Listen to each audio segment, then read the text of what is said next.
أعوذ بالله من الشيطان الرجيم بسم الله الرحمن الرحيم والصلاة والسلام على سيدنا مولانا محمد خاتم النبيين وإمام المرسلين حسبنا الله ونعم الوكيل إنما الأعمال بالنيات وإنما لكل امرئ ما نوى. asalaamaaleykum wa rahmatullah mbokk yi nga xam ne ñooy topp ci Maka TV Asraarul Quran ñu ngi leen di nuyu di leen siyaare di leen jox seen wàccuwaay di kontaan baax di bëgg ci topp gi di tuub bu baax ci gëj a ñëw gi mel ni vidéo yi gëj naa ñëw lool ci chaîne bi ñu ngi koy jégalu bu baax xaw a nekk ci ay jàpp maanaam xaw a jàpp rek moo ko waral waaye ñu ngi koy jégalu bu baax tey nag doona fas yéene ñëw jox leen benn sirru bu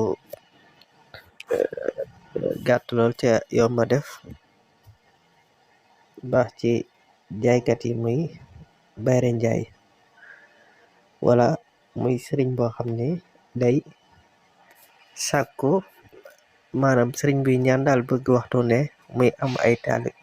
am ay ñoo xam ne dañuy ñëw di ko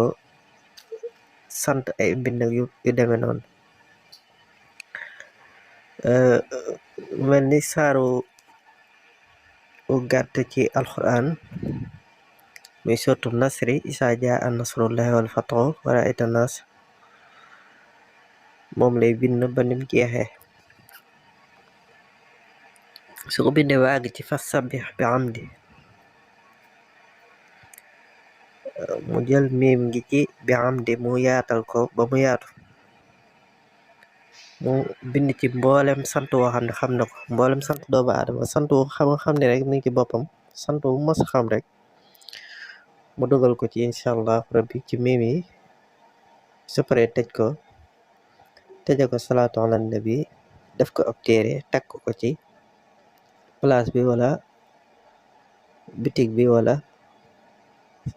bu dee sëriñ bi moom mën na koo takk ci néegam ci kàttanu suñu borom maanaam mboolem sant yi nga dugal ci biir ñëpp dana la wuy si mu den sirru bu am solo boo xam ne maa ngi ñoo ko fi bàyyi sirru bu yomb def ca xéwala lool ca tawfeex lool ñu joxal leen ko li ci la di wax ngeen gën di woy ci di abonné wu di partage vidéo yi ngeen mbokki di ci man di jariñu jërë ngeen jëf waaleykum salaam wa rahmatullah wa barakaatu